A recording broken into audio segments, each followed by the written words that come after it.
sled. I love the Polaris, but it just doesn't have enough power. So I was going to put an 800 XCR motor in that Polaris, but I figured this thing here came along at a pretty good deal. It was a friend of mine. 700, it's a bulletproof motor. I just couldn't miss the opportunity here. So I picked up this thing, and the modding's going to start. As usual, I'll be doing I'll be putting a 159 on it with, actually I'll put a timber sled suspension on this. Seat's coming off, handlebars are coming off. I already got a new hood for it. I think it's a Diamond S hood, lightweight fabric covered hood. DG single pipe with DG can and a set of reeds coming. Everything's going to be put on here. It's going to be the skis, the track, new suspension. This is electric start, and well, I'm pulling that out because that just weighs too much. Electric start coming out, batteries coming out. Going to have to change the gearing on it. A smaller driver on it as well.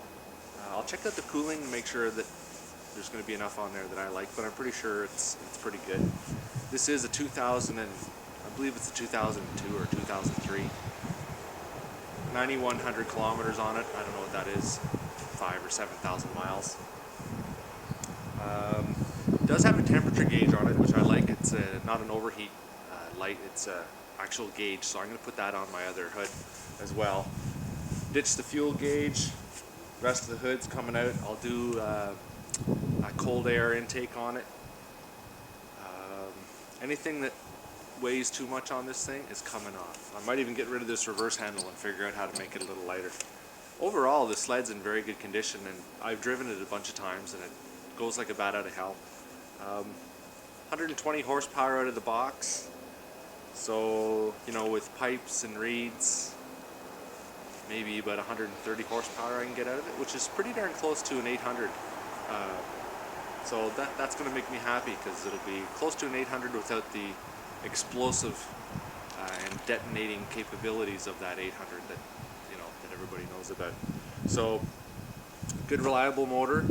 I'll probably bring in the ski stance a little bit as well, just for playing in the powder. It is narrower than my XLT, so it's going to be pretty cool. I'll probably part the XLT out just because I'm going to be taking most of the parts off of it. It was a fun sled for the year, and it was a good learning machine to mod out. So if anybody needs any parts, you know, drop me a PM or an email, and I'll cut you a good deal on all the stuff off that Polaris. I might keep most of the stuff for, you know, if you never know, I might want to mod it out too one day, or just put it all back together and have a fun sled for the kids when they're older. I am going to get rid of the DSS on this, or the DESS, that anti-theft system. I'm going to bring it into the dealer and have it disconnected, but I will keep the tether on it. And that's about it. This will be ready for next season, and this is what I'm going to do.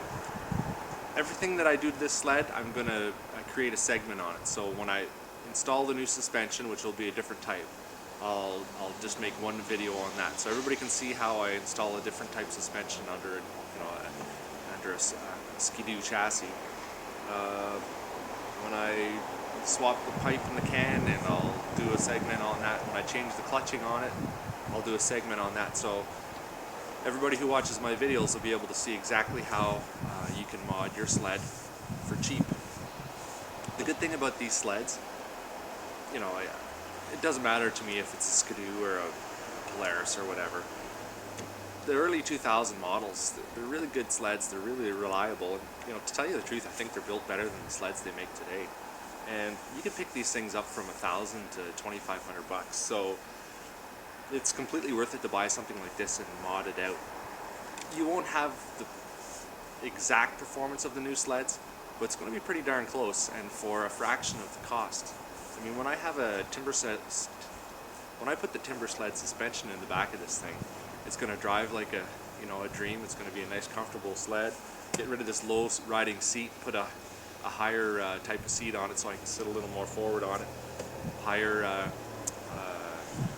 aspect handlebars on it. It's going to drive really nice, because that old Polaris that was a bit of a lunk to drive before I modded it out was not all that fun. But after I changed it around, the sitting style, especially for a tall guy like me, the thing just rocked. I had a great time on it. So nice and cheap to get these things, easy to mod out, lots of aftermarket parts available for them. You know, guys who modded these things out in the early 2000s are selling all those parts. They're just sitting on walls in their sheds. They've been there for 5 years.